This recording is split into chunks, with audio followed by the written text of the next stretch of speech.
Here are 5 great Christmas stories to get you in the holiday spirit. Hi there, it's Jeff, and this is Plain English, where we help you improve your English with real-life stories. And today, you'll get a story about stories.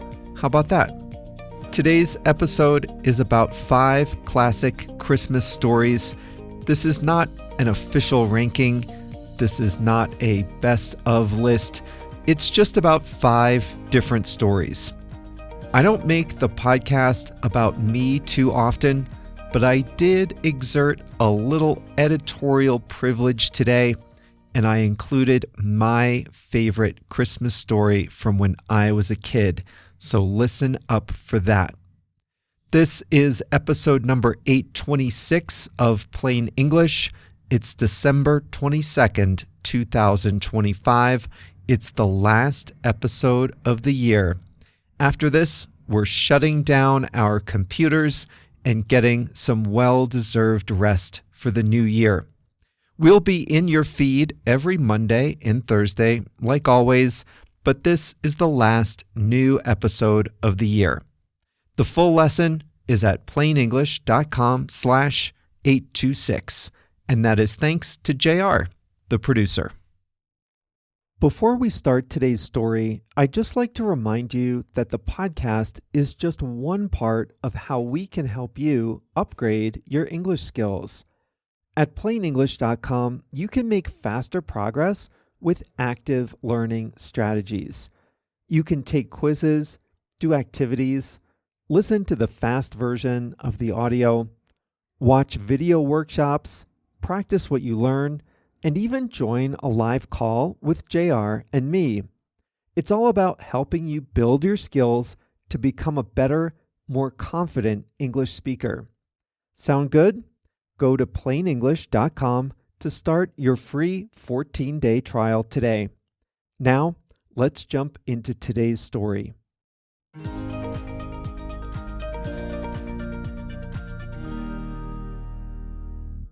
Christmas is a time of family traditions, and Christmas stories are a big part of these holiday traditions. Today, you'll hear about 5 classic Christmas stories.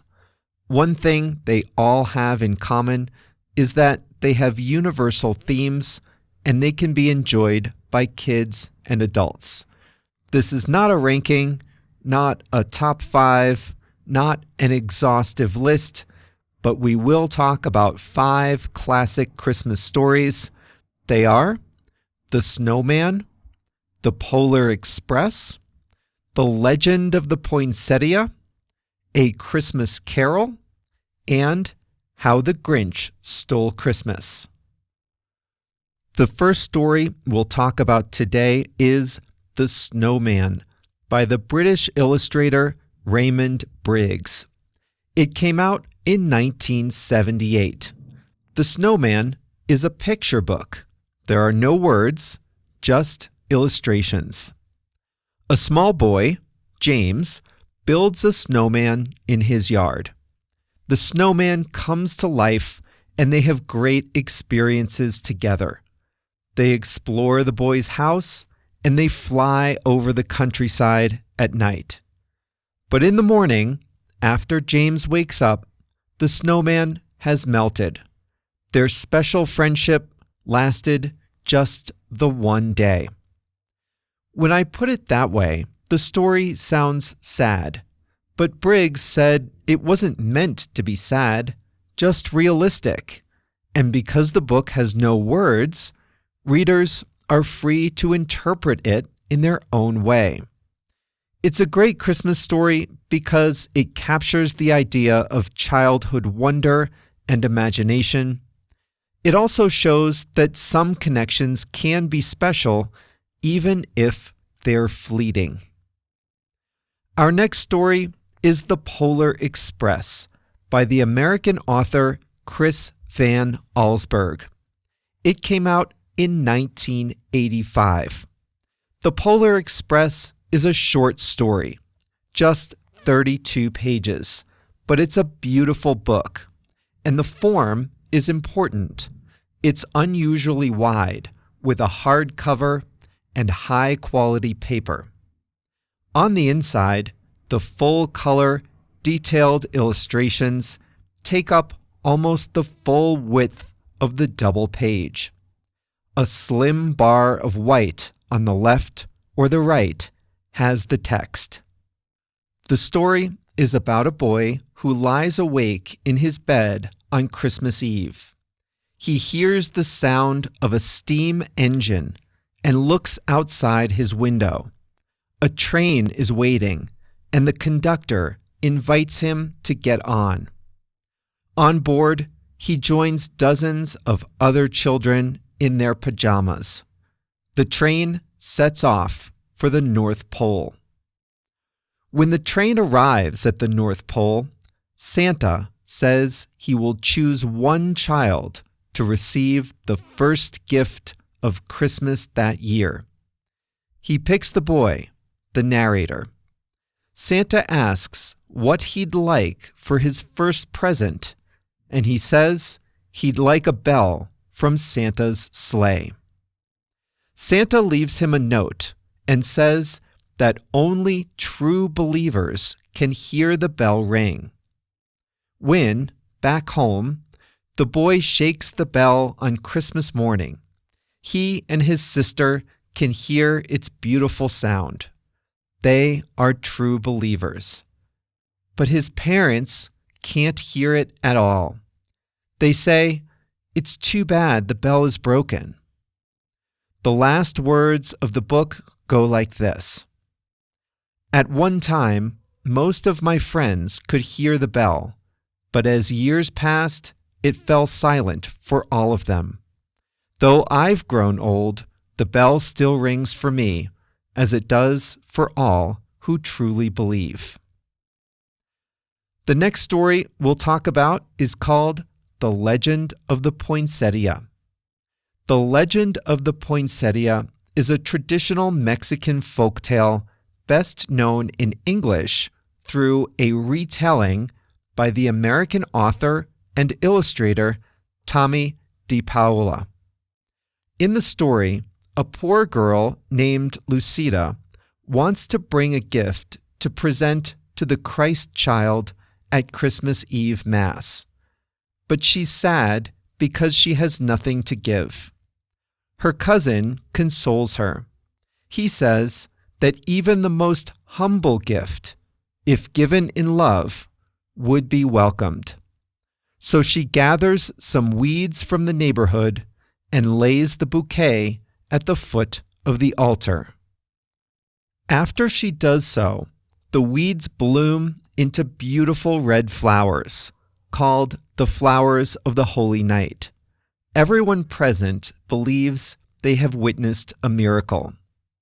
The story is touching because it emphasizes that any gift is special, no matter how humble, no matter the circumstances of the giver. Next up, A Christmas Carol is a short novel by Charles Dickens. It was first published as a single volume on December 19th, 1843. This is the story of Ebenezer Scrooge. On Christmas Eve, he is visited by 3 ghosts, the ghosts of Christmas past, present, and future, and they reflect his life back to him. How was he in the past?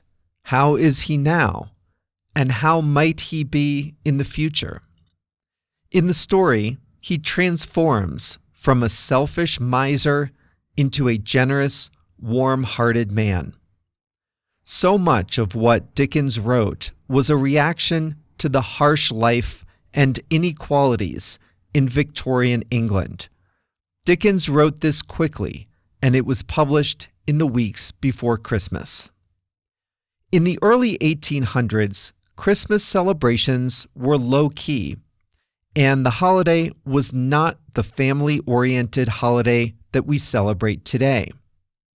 But A Christmas Carol was an important part of the transformation of the holiday in Britain and Europe. It framed Christmas as a time of family gatherings, generosity, empathy, and moral reflection. And the last story we'll talk about today is How the Grinch Stole Christmas. This is a children's book by the American author Dr. Seuss, and it was published in 1957. The Grinch is a grumpy green creature who tries to steal Christmas by taking away every material thing related to Christmas, the presents, the decorations, even the food. He took it all away from the town of Whoville. But the Whos, the people living in Whoville, they decide to celebrate anyway. They gather together and sing, proving that Christmas isn't really about material things. The Grinch, looking on, is shocked, and he has a change of heart. His heart grows, and he begins to understand the true meaning of the holiday. How the Grinch Stole Christmas is one of the most widely read Christmas stories in the United States and around the world.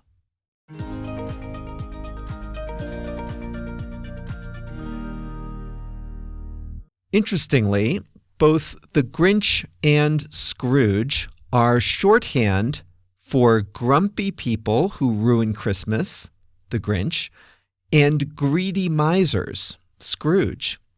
But in both cases, the characters come around in the story. Scrooge, by the end of A Christmas Carol, is no longer greedy, and the Grinch is good in the end. So I think those two characters get a bit of a bad reputation. Couple other notes for you. The poinsettia is a flower native to southern Mexico, and it naturally turns a bright red in December. You see them everywhere here in Mexico at Christmas time. Long before the story, The Legend of the Poinsettia, and long before Christianity reached the New World, the poinsettia flower was associated with winter ceremonies dating back to the Aztecs. It's only called a poinsettia because an American ambassador to Mexico, Joel Roberts Poinsett, brought it to the United States and introduced it as a Christmas symbol. It had been known, as it is still known in Spanish, as the flower of the Holy Night or of Christmas Eve. The Aztecs had a different name for it in their language, but in English it's called a poinsettia after the ambassador who brought it to the English-speaking world. And a personal note as we close this story, my favorite Christmas book is The Polar Express. I read it every year as a kid. It never got old. To this day, I remember the cover, the illustrations, and how I felt reading the story every year.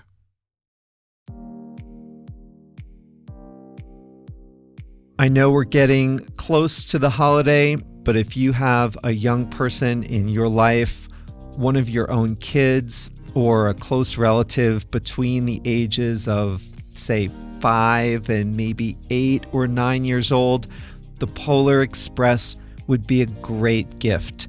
It is pure Christmas magic for a kid of that age.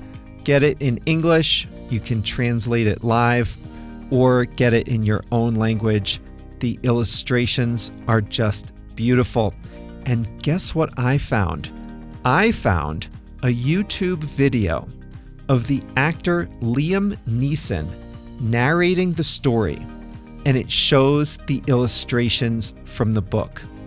You can find the link to that at plainenglish.com/826 in the section called Dig Deeper. Highly recommended, and Liam Neeson has a great voice. All right, that's it. We've got to stop this trip down memory lane or I'll talk all day. this was a great Plain English. And what a year! If this was your first year with us, congratulations and welcome. If you've been with us for a while, then great job. Keep up the great work. Another great year at Plain English is officially in the history books. Enjoy some time off. This is our last episode of the year, but plainenglish.com will be there for you during the break if you want to catch up on some of the stories or just escape from your relatives. Whatever your motivation, we are here for you at plainenglish.com. Merry Christmas, Happy New Year from JR and me, and we'll see you back here in 2026.